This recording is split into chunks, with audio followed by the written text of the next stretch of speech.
Di era digital ini, kepercayaan dan keamanan menjadi hal yang paling mendasar. Ketika data menjadi landasan berbagai keputusan dalam kehidupan sehari-hari, mulai dari layanan publik hingga aktivitas ekonomi, maka kita memerlukan sistem yang mampu menjamin keamanan dan keaslian informasi. Inilah yang mendorong dunia mulai beralih pada satu bentuk teknologi pencatatan baru yang lebih transparan, lebih efisien, dan lebih tahan terhadap manipulasi. Teknologi itu dikenal sebagai blockchain. Blockchain itu ibarat buku kas bersama. Setiap kali ada transaksi atau aktivitas, catatannya langsung masuk ke dalam buku itu. Tapi bedanya, buku ini tidak bisa dihapus, tidak bisa diubah, dan bisa dilihat oleh semua yang ikut mencatat. Tidak ada satu orang pun yang bisa sembunyi-sembunyi, memanipulasi data, semua transparan, semua tercatat, semua ikut menjaga. Inilah yang disebut teknologi pencatatan yang aman, transparan, efisien, dan terdesentralisasi. Tidak lagi tergantung pada satu server atau satu lembaga. Semua pengguna ikut menjaga, dan itu artinya data tidak bisa diambil diam-diam, tidak bisa disalahgunakan.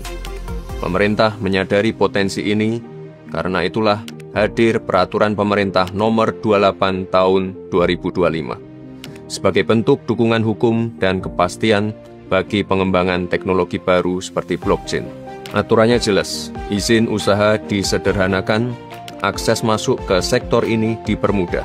Startup, komunitas, hingga UMKM yang ingin membuat solusi berbasis blockchain, termasuk Web3, DeFi, NFT, smart contract, dan tokenisasi, sekarang punya kepastian hukum. Mereka bisa membangun, menjual, berinovasi, dan bahkan bekerja sama dengan pemerintah tanpa lagi dibayang-bayangi ketidakjelasan regulasi. Bayangkan jika UMKM di desa-desa bisa menciptakan platform keuangan mikro dengan pencatatan transaksi yang tidak bisa diubah dan bisa dilacak. Atau petani yang bisa mencatat distribusi pupuk dan panen secara real-time. Atau bahkan keluarga penerima bantuan sosial yang bisa langsung mengecek haknya secara digital tanpa khawatir tercecer atau salah sasaran. Karena inilah teknologi yang memberi hak atas data, bukan hanya untuk pemerintah, tapi juga untuk masyarakat. Tapi teknologi saja tidak cukup. Kita juga perlu membayangkan bagaimana blockchain bisa digunakan untuk memperbaiki pelayanan publik ke depan.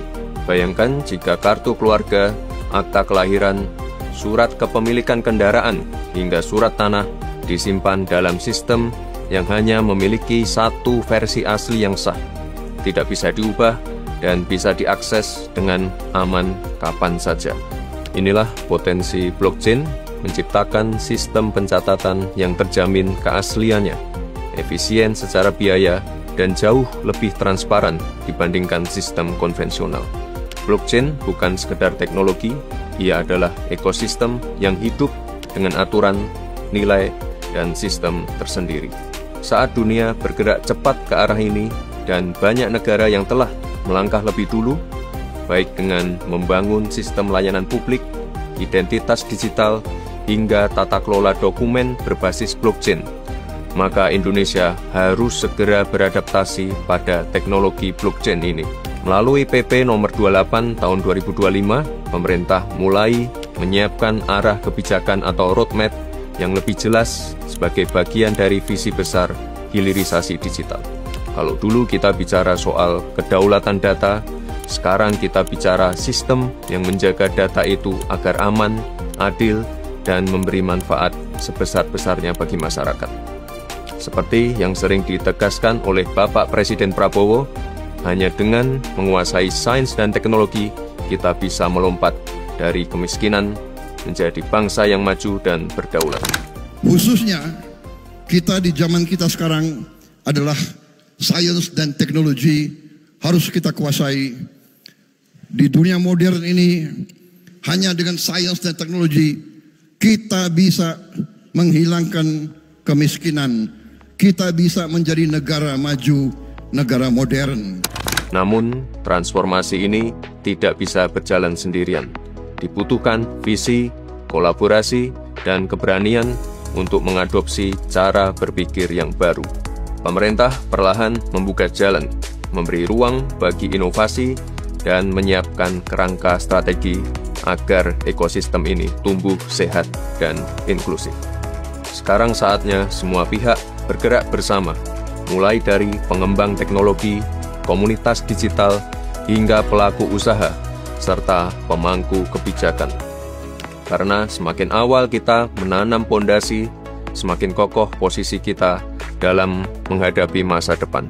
Blockchain adalah peluang strategis dan Indonesia memilih untuk tidak ketinggalan.